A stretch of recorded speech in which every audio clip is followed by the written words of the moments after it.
Assalamualaikum warahmatullahi wabarakatuh. Apa kabar anak-anak? Alhamdulillah kita berjumpa kembali dalam pembelajaran PPKN kelas 11 bersama Bapak yaitu Hasan CKP. Hari ini kita akan membahas tentang pelanggaran hak asasi manusia di Indonesia. Pengertian pelanggaran HAM menurut Undang-Undang Nomor 39 Tahun 1999 tentang Hak Asasi Manusia Pasal 1 Ayat 6 menyatakan bahwa pelanggaran HAM merupakan setiap perbuatan seseorang atau kelompok orang termasuk aparat negara baik disengaja maupun tidak disengaja atau kelalaian yang secara melawan hukum mengurangi, menghalangi, membatasi dan atau mencabut hak asasi manusia seseorang atau kelompok orang yang dijamin dalam undang-undang ini dan tidak mendapatkan atau dikhawatirkan tidak akan memperoleh penyelesaian hukum yang adil dan benar berdasarkan mekanisme hukum yang berlaku. Pelaku pelanggaran HAM dikategorikan dua jenis. Yang pertama adalah pelaku yang dilakukan secara individu atau kelompok, disebut juga sebagai pelanggaran secara horizontal. Dua, pelaku yang dilakukan oleh aparat penegak hukum atau disebut juga sebagai pelanggaran tingkat secara vertikal. Kemudian jenis pelanggaran HAM ini dikategorikan dua jenis. Yang pertama adalah kejahatan biasa atau ordinary crime. Kedua adalah kejahatan luar biasa atau extraordinary crime. Nah, karakteristik dari ordinary crime merupakan jenis kejahatan biasa yang sering terjadi di masyarakat. Contohnya pemukulan, penganiayaan, pencemaran nama baik. Kemudian karakteristik extraordinary crime ini bermotifkan kekuasaan yang dilakukan secara sistematis dan luas, menimbulkan teror, juga kekhawatiran dan ketakutan dalam diri masyarakat. Diakui dunia sebagai kejahatan yang paling serius yang harus diselesaikan oleh seluruh negara, bahkan menjadi yurisdiksi internasional jika penyelesaiannya tidak dapat diselesaikan pada tingkat nasional. Contoh karakteristik ordinary crime adalah kejahatan genosida, yaitu setiap perbuatan yang dilakukan dengan maksud untuk menghancurkan atau memusnahkan seluruh atau sebagian kelompok bangsa, ras, etnis, dan agama. Contoh yang kedua adalah kejahatan kemanusiaan.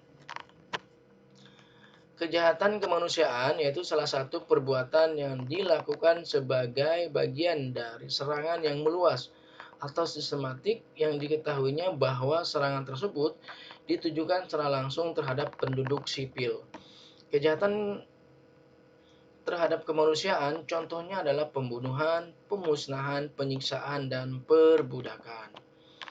Nah, contoh kasus pelanggaran HAM yang terjadi di Indonesia ini adalah yang pertama adalah kasus Tanjung Priuk yang terjadi pada tahun 1984. Kemudian kasus Marsina itu yang terjadi bulan Mei tahun 1993. Peristiwa Trisakti atau kasus penembakan mahasiswa Trisakti ini terjadi pada 12 Mei tahun 1998. Kemudian tragedi Semanggi ini terjadi pada tahun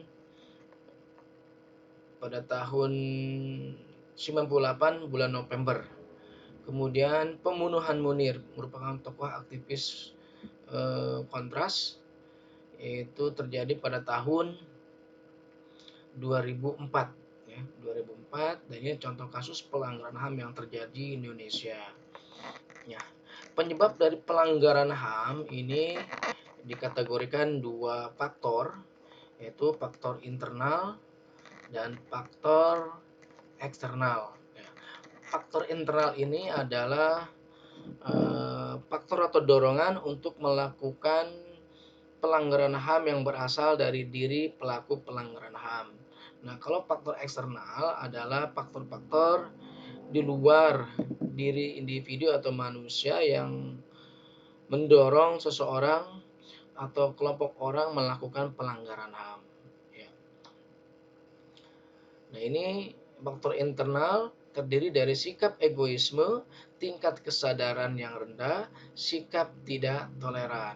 Kemudian faktor eksternal ini contohnya adalah ketidaktegasan aparat penegak hukum, penyalahgunaan kekuasaan, penyalahgunaan teknologi, dan kesenjangan sosial dan ekonomi. Nah, akibat dari pelanggaran HAM ini berdampak ya.